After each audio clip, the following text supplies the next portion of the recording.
Yeah, good. Gavel in, the Assembly Legislative Committee, technically, though we're going to allow participation from anybody. It is March 8th. It is 12:20. And we would like to introduce who is here. Mr. Dunbar. Forrest Dunbar. Pete Peterson. Anybody's here. That is Training. Austin Quinn Davidson. Eric Croft. Dice. Jason Bockenstedt. Ms. Wenhoff is in the Yes, she is. galley. Thank you. So, Jason Bockenstedt, would you like to present what we have here? Sure. Thanks for scheduling some time, and I will say, as you guys are reading this, we really spent a lot of time after the Dunleavy budget was introduced, trying to figure out how do we, as the administration and you through us with our legislative program in the Assembly, respond to this.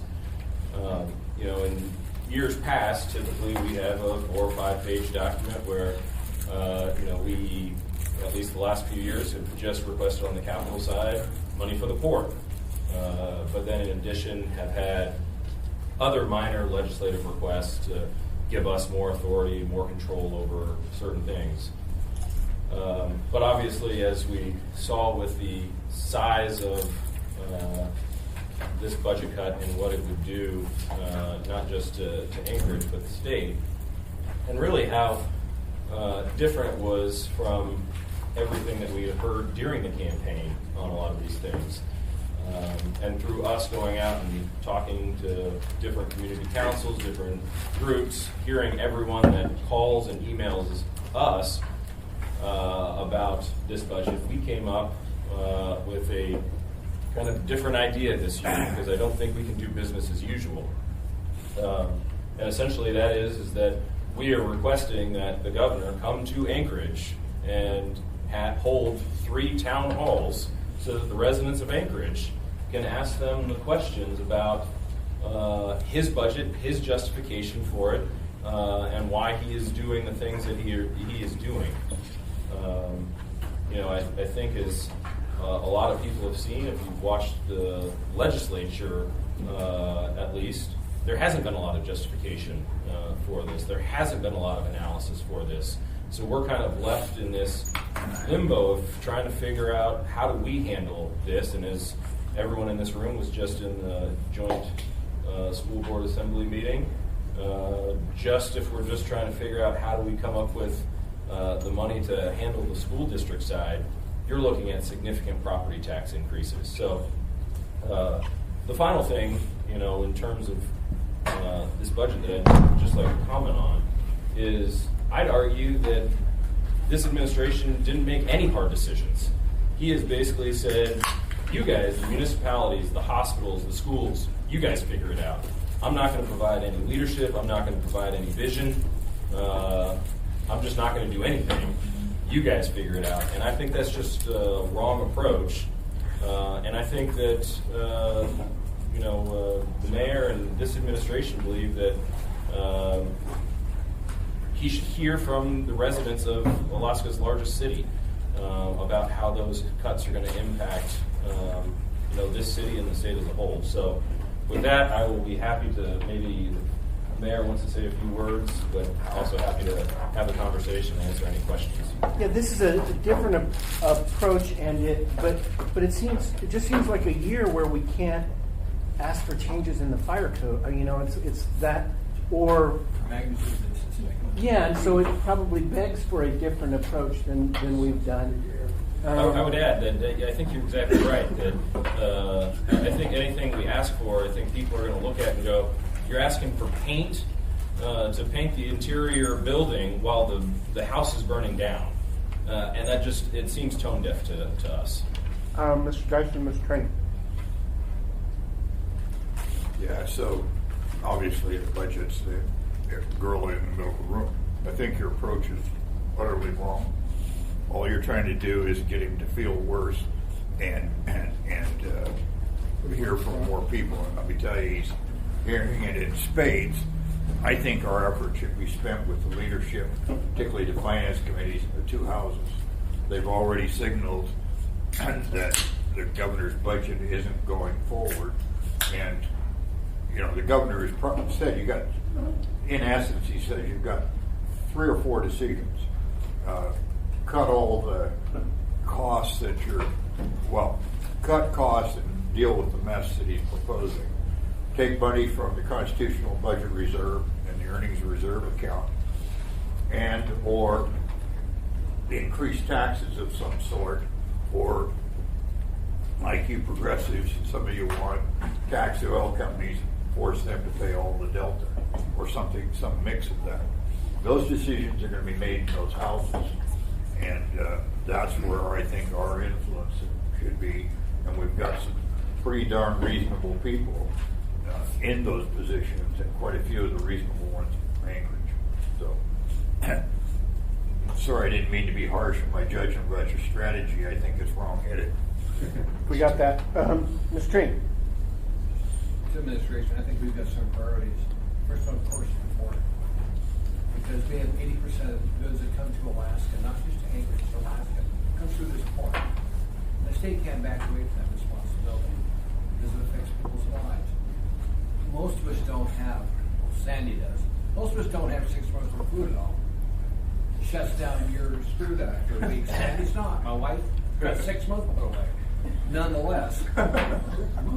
Yes, Is it no? believe me, I've counted. I know where it's at. I know where we're going. Yeah, we're all going to Beyond training. that, most people have to go to the store for supplies, okay? And then we've got the school district. This reminds me of Jim Kubitz. When I was on the summit with him, remember Jim? Remember he shifted shaft on everything? The feds were doing that to the state. The state's not doing that to the cities. It's not take responsibility for what we're dealing with. Let's let them worry about it. This is cutting the state on the backs of the citizens of Anchorage. When I see, for example, them not even funding the school bonds, when I hear we're going to have to raise their taxes, potentially $1,400 a year to pay for the cost of education, I'm glad I'm moving this assembly because, believe me, I may give you guys protection. I don't believe you. They're going to be there writing. Mr. Peterson, Ms. Wimhoff. Thank you, Mr. Chairman. Well, when I was in Juneau a couple of weeks ago with the Municipal League, at a reception one night, I was talking to a couple legislative aides, and they were already counting heads for veto override. And eventually it may come down to knowing exactly which legislators are not planning to vote for an override, and trying to get their constituents to call them or email them to vote to override the veto. And I know 45 votes is a really high bar to get to, and when we did have a veto override when I was in the legislature, Governor Palin had vetoed some energy money, and we did actually get enough votes to override that. But it doesn't happen very often. No, we don't. Ms. Wimhoff. I'm looking at this, that most of the population of Alaska lives here, that can get to anything, can hear anything, can drive to anything. And I don't think that this is inappropriate at all to invite the governor to go to a place where half of his constituents are. I think that that's only practical, and I'm not worried about hurting anybody's feelings. I mean, if you're governor of Alaska in this state, then you should be pretty tough at that point. So I maybe 3 isn't it, but they need to come here and discuss it, because this is where a lot of the stuff comes in. I mean, as you mentioned, our port, everything comes through this city. It's the hub, and we supply and we take care of, and we are most likely going to take one of the biggest hits, because we'll probably do, as the school district's already doing, working with other districts to help them because they can't afford to do it, with the whole situation with, bringing kids in and getting them into our technology schools. So I don't have any problem with requesting that. And I I think that the answer of anything less than no, or anything less than yes, excuse me, I didn't say that. Anything less than yes should have a really good description other than, oh, I've got other plans. Because how could you have any other plans more important than addressing your constituents? Member Quinn Davis. Thank you, Jason, for bringing this proposal forward, and to the mayor as well. I think it's a great idea. I think our job in government is to ensure that there's transparency to our constituents. And he hasn't spoken about this budget very much. We're not hearing from him. I feel like he's hiding out. So we need to hear from him, and we need to give an opportunity for our constituents to share the things we're hearing about the budget. So put myself in. Yeah, I appreciate this sort of new thinking of it. And Mr. Mayor, you've rethought this. It's typically a laundry list, right? It's typically we want all these changes, or we want more municipal assistance in more normal years. You tried, like, one time to emphasize it. Just we asked for the Port of Alaska, right? That was our only ask. We didn't put little things that We didn't get it here. Well, yeah, you said, and I know what you meant, but the state can't ignore that. Yeah, they can. I mean, like, they have. They do. So I believe you meant shouldn't, but they certainly can. They shouldn't do it. And so, and every once in a while, when we did the laundry list, you get little ones, fire code changes or whatever. But I think you kind of got to get their attention, and this is a really interesting way to do it. The other approach, right, in this weird year we're in would be that we want you to restore blah as our legislative, like billions. And I think we'll probably have a resolution that says that, and people can vote how they want. But it doesn't feel right for this. This feels more suited to the weird situation we're in. It's unusual, but we're in an unusual situation.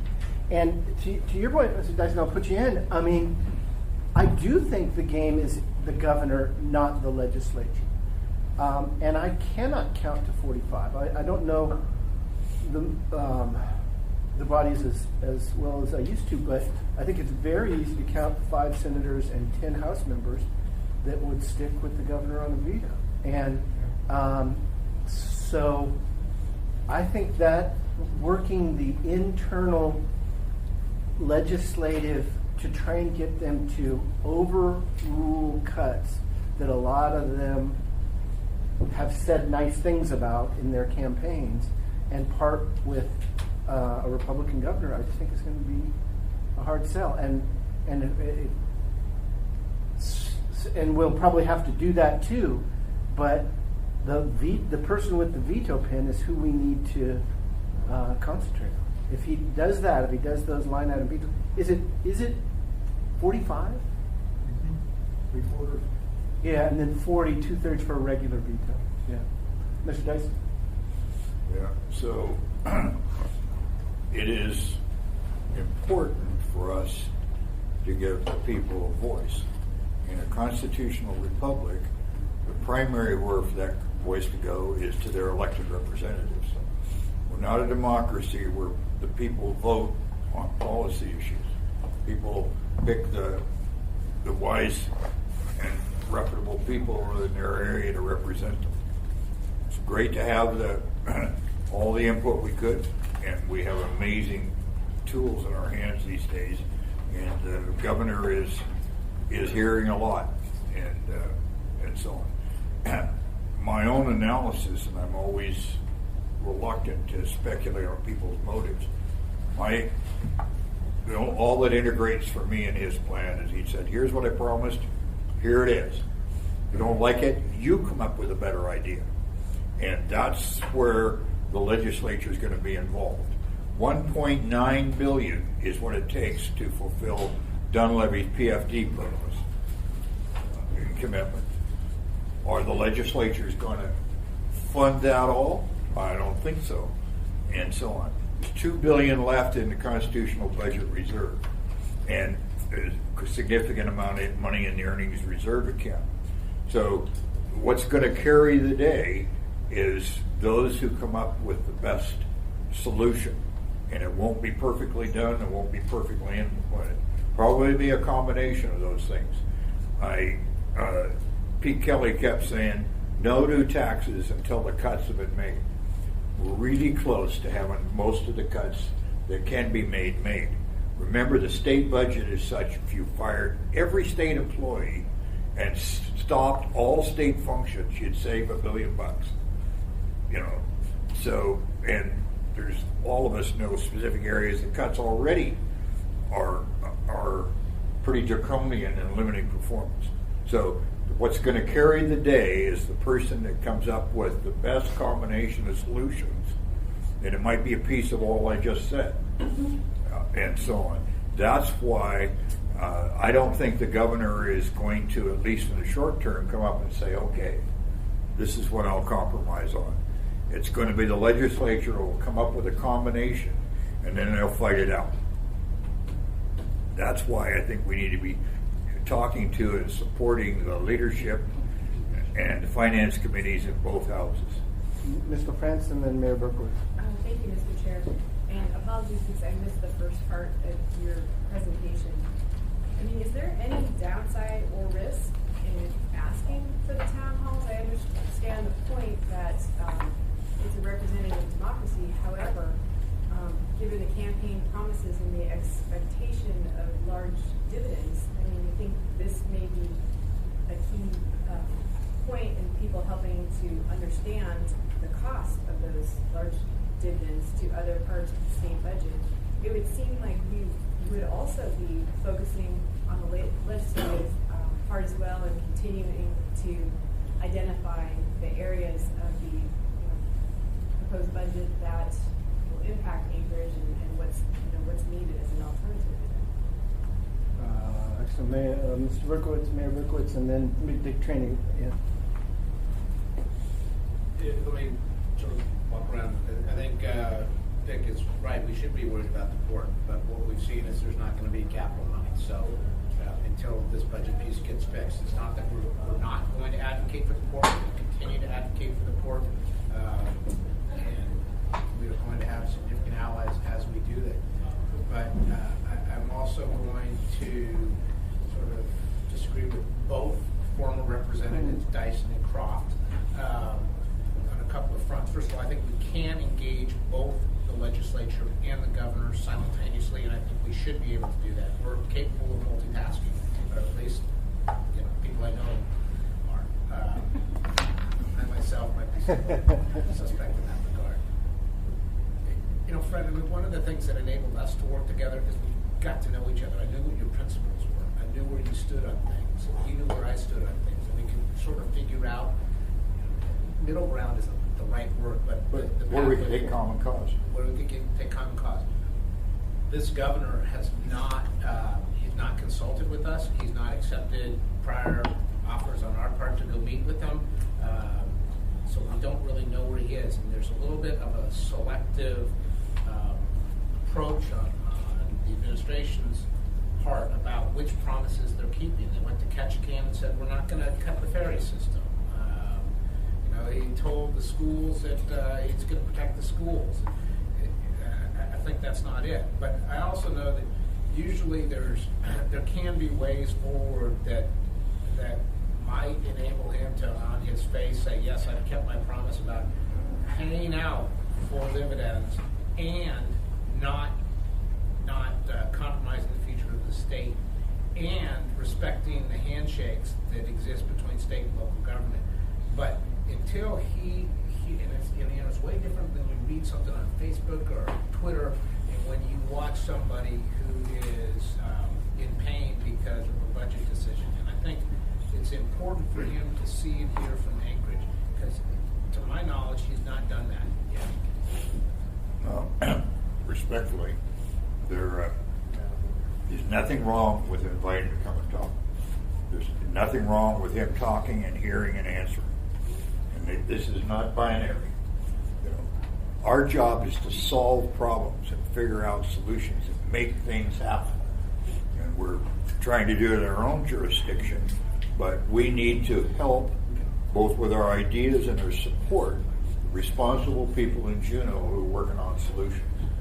And my guess is going to be a combination. When I mentioned Pete Peterson or Kelly, Very different folks. Yeah, like them both. You've been the president of the Senate. Kelly said no new taxes until the cutting's done. I think the state's at that point, and there, if they go for a statewide sales tax, or if we went for a citywide sales tax, I'm there.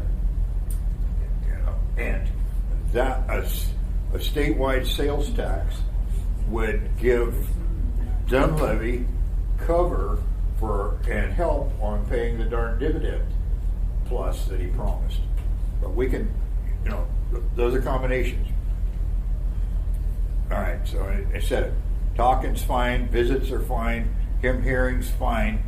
That's not our primary job. The primary job is to help figure out solutions and make them happen. Sorry, I'm Who are you preaching. and what have you done with Fred Dyson? Mr. Trainee and then Ms. McCoy. Mayor, I like your approach. We have the Summit Sports Arena. It will hold thousands of people. Let's offer that to the governor to talk to Anchorage residents on what's going on. It's available. We're not doing much in it. Not doing ice thing there, so let's make it available to him. Because the citizens need to hear. I mean, Juneau's a wonderful place to go and hide from the public. Unlike the Cell Lake, we do something they don't like, they think stupid, we hear about it. They can go to Juneau and not hear about it. I want him to hear the impact and what how this is going to affect Anchorage, the citizens. We have 2/3 of the state's population here. They need to hear him.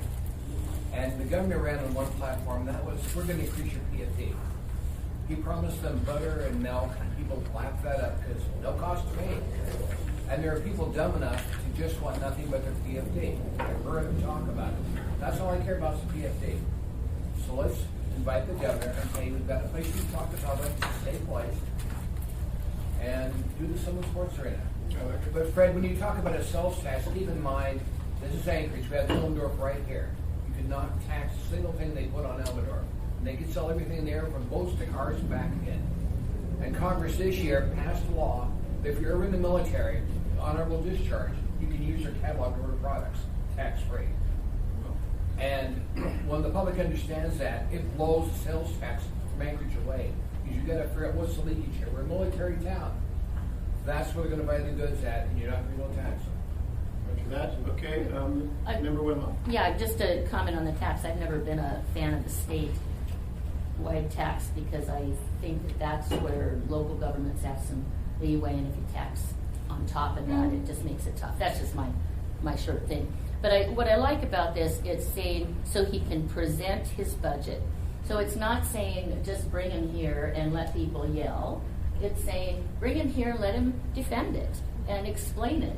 And if he needs, you know, and I'm going to say, although tongue-in-cheek, I think that is a very fun idea, using the Sullivan, but I think that's a little overkill on, it's also a little dangerous on strategy because you could have just as many boos and yays going on at once. And different parts of Anchorage will respond to him differently. I think our area might look at it, the people who show up might, actually it might be good to send him there first so he feels good, and then That's why we're going to have it here. yeah. So, but my point is, it's not just saying come and listen. It's come. Here's your chance to explain it to people, and if he can't explain it in a way that people are going to like it, then he's got to deal with the feedback and, as you mentioned, the pain that people are going through to try to address it. And it's a huge pain. And I truly believe that Anchorage will be taking up more of the rescue concept for some parts of the state because people will come here because they can't afford to be where they are, and then we've got more people to take care of in a system that we're being cut from. Anyway, not that I don't like people coming here. I like that. Yeah. I'm sure you will hear a mix of views. There's been a lot here on the legislative hearings that have been negative. I heard it was more mixed in the road, so there'll be a variety. Yeah, Jason? I just want to add on to a little bit what some of what said, which is, yes, we want him to come and defend it and talk about it. And I think if, as you said, he doesn't do a good job or isn't convincing, I think that allows everyone that has come and seen it the ability and almost, you're almost encouraging them to then go contact your legislator and say, hey, I listened to him. He came and defended I don't think he did a very good job. This is why I disagree with him, X, Y, and Z. Please do something differently. So I think we can have that ability to, have him defend it. And if he's not successful in that, encourage folks to go to their legislators. Or he does. Brilliant. Everyone walks out saying, I love this thing. Member Quinn Davies. I was just going to note quickly that I think it's important to allow an opportunity to hear what his vision is too. We saw what happened with the university, which is that he responded and said, "Oh, I don't have an opinion about it. It's just I just put out an idea. Well, what is your idea? What is your vision?" And that's something I feel personally, not only I'm sure on behalf of my constituents too, but personally, I don't know what the vision is, and I want an opportunity to hear that. Member Peterson. Thank you, Mr. Chairman. And, with the AML convention, as you know, this is the first time that I've been on AML that the governor did not come down the hill 4 or 5 blocks to talk to the AML delegates from across the state who come to Juneau for the winter conference. And he was invited to come, and he declined. So we did ask him if the board could come and have a meeting with him to at least express a few, ideas that we had about his budget. And he did at least come and listen to us for, I think we got 15 minutes. But Mayor Berkowitz made a presentation to AML, and so did numerous other individuals, but the governor wasn't one of them. And there were a lot of people pretty disappointed about that. Member Dyson. Yeah, thank you. Risk of sounding redundant. He said, here's my idea, and the implication is, what's yours? You got a better idea to how to deal with the $1.6 billion deficit. It's not that simple, right? Or I'm sorry, no, you're done. Sure. So I'm disappointed that Wendy Chamberlain isn't a part of this process, and she's our lobbyist and really knows what's going on. And she's the one we ought to be saying, Wendy, what's going on? What do you think the House and Senate are going to do? And how can we support the best of those plans that meet our needs? But so yeah, I'm sorry. I was Tell when you're done, dude. But yeah. So Fred, here's what I'm hearing from down in Juneau is that the legislature is not going to follow that budget. They're going to look for roughly $300 million in cuts and a dividend in the $1,500 to $2,000 range. Yes. Which means you're going to use some permanent fund earnings to bridge the gap. You're probably going to need some CBR money. Yep. And they're going to have cuts. But what my experience down there, and I'm sure it's no different than yours, is if you were to lob new ideas into that. No, it's going to be a combination of those. Our job is to figure out which one of those is the But best. I can give you 3 ideas just off the cuff here that would help them get where they need to go. The problem is finding people to carry it and making sure that the administration won't buck it. Community dividend is a big concept. You can, and that it results in a GF cut of municipal assistance and revenue sharing by supplanting it with permanent fund money. You could sell the Student Loan Corporation to the HFC, and that is a shot of about $250 million up front, or at least it was 15 years ago. Annually? No, that's a one-time money. Yeah, One-time okay. money. But you can go root around and find other little state pockets that could be consolidated that way, and all of a sudden you got a pretty good sized piece of pie. And they could do an internet sales tax. An internet sales tax across the state of Alaska at 5% is probably in the neighborhood of $100 million. And they can go do all these things, but you've been down there. Who's going to carry that water? And who's going to carry that water if there's pushback from the administration? That's what we can find out. And Wendy can help us, and the people we know, particularly the people in the Finance Committee, we can make our presentation and say, is this a good idea? Who can you get to carry it? So, you said, well, he presented his idea, so he's done his part. But the part that still puzzles me, and I think Austin was saying it, is why? What is your vision? It isn't just saying here's this thing. It's here's why I did this thing. Here's what this thing accomplishes in terms of my vision of how to. I can say, what's your idea, Eric? My idea is to shoot my leg off. The first question is not like, okay, you got a better idea. It's why? What are you doing? And we don't know that. I think we do. Well, you have made a surmise that he is doing this. In some ways, and I hate to say it, your surmise doesn't give him much credit, and more credit, I think, than I give him, which is I assume he has a rationale and a reason for what he's doing. I don't know what it is, and I'd like to have him tell me. I'm putting words in your mouth, but yours sounds like it was just let me show you how stupid continuing to cut is by getting it to its obvious end. And I guess I don't know whether he's that Machiavellian, but I don't want to start there. Yeah, and I shouldn't. But what he has said and he is doing, I'm going to balance the budget without raiding the savings accounts and the earnings reserve, and I'm going to pick a number, $3,000 dividend.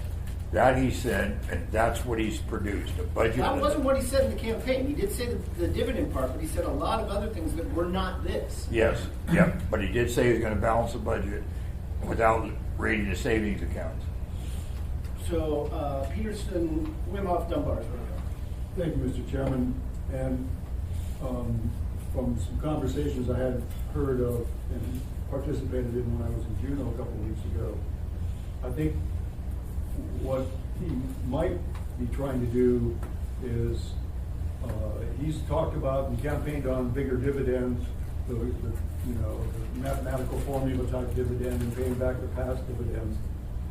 And so with his introduction of this budget with all the cuts, he's put the impetus on the legislature to cut the dividend to balance the budget. And so that makes them look bad and makes him look good because he says, hey, listen, I wasn't going to cut your dividends, the doggone legislature did it. So, and I think that might be kind of the angle he's playing. Wim Hof, then Dunbar, then me back. How many people get the dividend? 700,000? 650? I'll just go 600,000. And we've all done the numbers that 1,500 times 600,000 is almost $1 billion. I mean, it's such a simple concept that I think Mr. Peterson's probably right. He knew that you could. Well, I don't know if I'm not going to give him that credit because I'm going back to what Ms. Quinn Davidson has said. What did he see for Alaska? What was his vision? Just cutting a budget will please people who like to see numbers, but I'm just really concerned about what he was thinking for the people of Alaska on all areas. And so I really think having him have a chance to come tell people, and it can be televised so that other people in the state can see it. We've got all that technology, and let him share his vision and explain why this is such a great idea. It might be that Fairbanks or Kenai says, yeah, us too. Come. While you're doing it, come up to Fairbanks and do it. Mr. Dunbar, Ms. Quinn Davidson, and Mr. Chairman. So I'm going to try to address what Fred has said and speak directly to this proposal we're asking for. So I had a conversation with a staffer this morning, actually, down in Juneau, and he said largely what you're saying. He said this is the new message from the administration behind the scenes is, this was just a conversation starter. Okay, but that hasn't been clearly communicated to the Alaskan public at all. It's also true that budgets are both statements of value and have incredible sort of goal setting. They set the goalposts, right? And the Walker budget, for example, could have been adopted as is. They brought it forth and said, this is what we want, right? And please pass this. That's traditionally what the governor does. And again, the governor is tremendously powerful in Alaska. So what we don't know is this actually what he wants? He hasn't made that case to the Alaskan people. And this is what a town hall could do. He can say, no, I actually want this. And by the way, here's another point. I am going to veto. We don't know if he's going to use his veto or not. If you're right, then he won't have to use his veto. It will be a starting point. We'll get to some compromise, and it'll pass. But we have no idea. And if he uses his veto, it is extreme. I've heard they can get to like 41 or 42. but it is almost impossible to get the 45. That's just what I've been told because of, I mean, you know the people on the top of your head. David Eastman is not going to vote for a veto override of this governor, right? And so I think that him coming and telling people, if he's being truthful, what he's saying to them is the same thing he's saying to people behind closed doors in judo. And also, I'm going to use the veto, why or why not? And I think those are questions we do not, and certainly the last people don't know the answer to. And so I think there is value to having him do this. Member Quinn Davis. Thanks, Mr. Chair and Mr. Dunbar. Completely agree with what he's saying. And I also just wanted to point out when he said he was going to present a balanced budget. There are many ways to present a balanced budget. That might include all kinds of different sources of revenue or cuts. We know that. And so for him to just come out with something and not, savings. I mean, for him to come out with it and not explain it and not say, and this is why I'm doing it, there's a lack of communication there. And if he were doing it at all sorts of other venues, that would be great. But we're just not hearing it. I mean, he's not showing up. He's not providing his vision. Further discussion. We're almost One thing here. out of, yeah. Anyway, Mayor, this makes a good idea. Because this governor's not saying what he wants to accomplish. I've not heard anything about having a statewide lottery, which a lot of states use to bring money in for education. We've heard nothing. Over my dead body, then. I'm not married, you don't have to worry about it. We could legalize prostitution too. Dick voted for Tax an it. alcohol expansion the other day. So this Save on the the world water can change. But nonetheless, we need to give an opportunity to present his view to most of Alaskans. When I hear him wiping out the highway system, that's like we're going to tear up the highways and banks.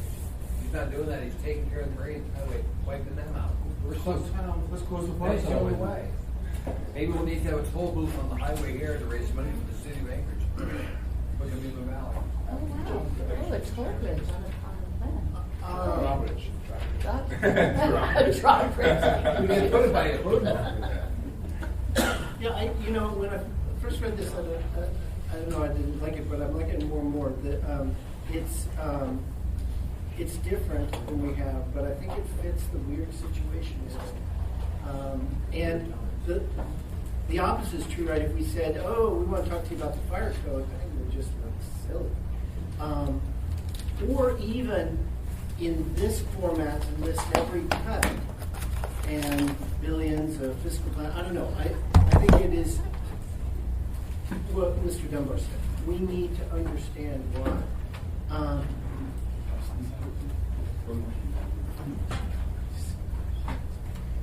Any discussion on this? Anything? This is sort of an odd deal, right? The administration says, I'm thinking of doing this. And it's not technically ours, but we give him feedback, and he wants to know that it's a position that the assembly likes or doesn't. But he can do whatever. It's better and more powerful if it's administration and assembly saying, yes, we agree on these. We don't have to. Who came in before you, Trainee? It was Mr. Dunbar and then Mr. Trainee. Sorry. So I'm in campaign mode in addition to my work, and so I haven't been as engaged on issues as I would like. I had hoped to write a letter or a resolution in the weeks after the budget was released. It's been almost a month now, and we don't have anything. So I have a question about sort of the logistics of this. Are we going to? So I think traditionally we append this to a resolution. Is that right? And then we pass the resolution. Usually it's a unanimous, but it doesn't have to be if the member decides that they don't want to support it. I'd like to know when this is coming forward, and also if we're going to make any other statements, whether we think it should be a letter or a resolution. And again, I apologize, I haven't been able to write it myself, but I just haven't had the time in the last month. I think there will be at least proposed a resolution that opposes the budget cuts. That's taking a position on it, and then the mayor can sign or veto it. And so that's sort of us with him on, and this is him with us on or not. So I think you'll have both. Yeah. And I understand that, when I was chair, for example, I really strongly discouraged what we call political resolutions because they can metastasize and we're doing it constantly. So I think we maybe did one when I was chair, and I know at least one other when we opposed. You guys opposed legalizing marijuana, right? Yeah. Okay. So I know it happens, but it only should happen for extraordinary things, and I do think this rises to that level. Well, and the line, I thought that was a good concern you had. it seems like when it directly affects the municipality of Anchorage is when like you say, we think you should, I don't know, not do UN heritage sites or whatever, just opining on stuff that doesn't directly concern it, but this does, and marijuana did, right? I mean, it's something that you would have had to handle, and so you saying, we don't want to, or we do want to, make sense, and this is really in that wheelhouse. It certainly is going to affect us. Every year we pass our legislative wish list to Juno. Every year I've been on the assembly. We do this because it comes from not just the mayor, but from the assembly. It's got the force of the policymakers of the city of Anchorage. So this needs to come from us on the meeting of March 19th, so we can pass this and send it down to Juno. Okay.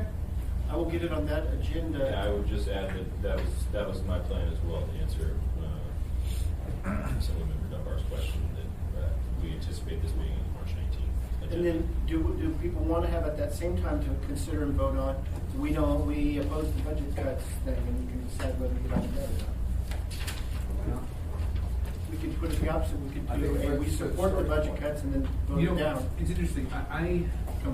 If it's going to be on March 19th, I wonder if we need that other resolution. And I just ask that because I don't want.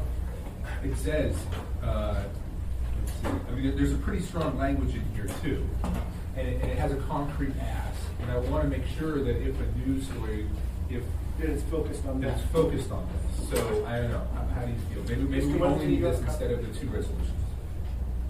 Mr. Dyson?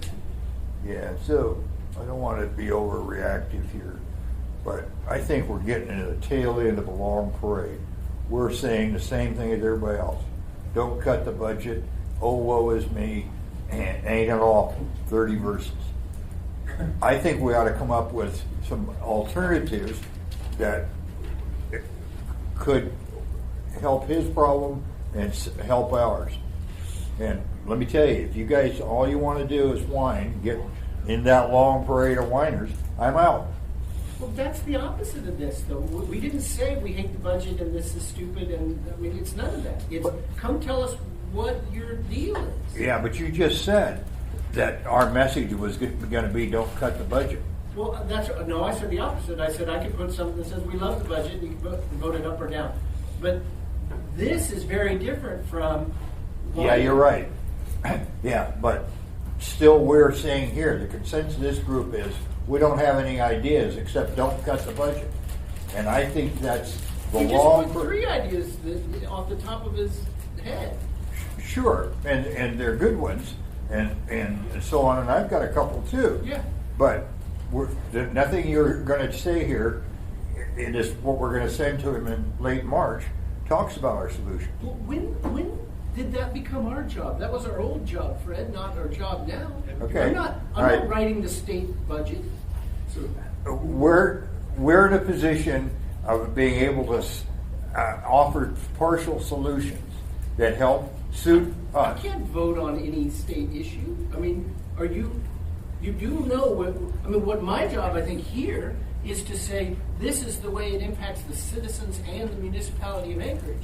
And to do my job in terms of raising revenue and paying for things that we do. But I can't write a fiscal plan. It's not my job. Nor am I saying it is. But we have some good ideas, and we want them to go forward, and we need to have particularly if the government would support it, Governor would on some of them, but find the legislators that will. Okay, Wim Dunbar, then Yeah, we gotta get out of mine's here. really quick. You know, when you're working in any kind of negotiation, which this is in a way, it's trying to say, show us what your vision is.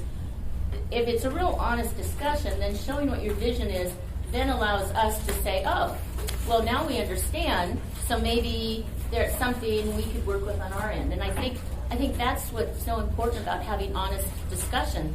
But it's hard to do it when only one side shares their vision or their difficulties. And so all we're saying is come to the table, metaphoric table, by at least explaining what it is you're trying to do.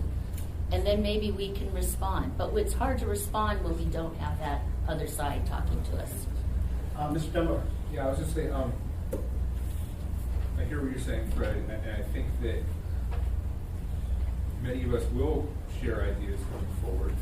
I don't think that is I don't think we've reached that point where we can have consensus around, like, for example, his idea to sell the student loan corporation. I don't know if that's something I actually support or not. I have to learn a lot more about it, right? But I know the immediacy of these cuts is devastating. It says it would severely impact us. And you're right that we are joining the back end of a large, long parade, but we're the biggest float, right? We're the, whatever the big balloon is, you know, the Snoopy balloon. Like, we're the Snoopy balloon. We're really important. And Fairbanks has already passed a resolution. I believe Juneau has passed a resolution. And I want our voice to be in that chorus as well. We're the Snoopy balloon. I'm going to end it on that. I like that. Mr. Mayor, thank you very much. Very interesting, and we'll progress and debate it. Are you talking? Yeah, no, it's awesome. I like it. Gavel out that.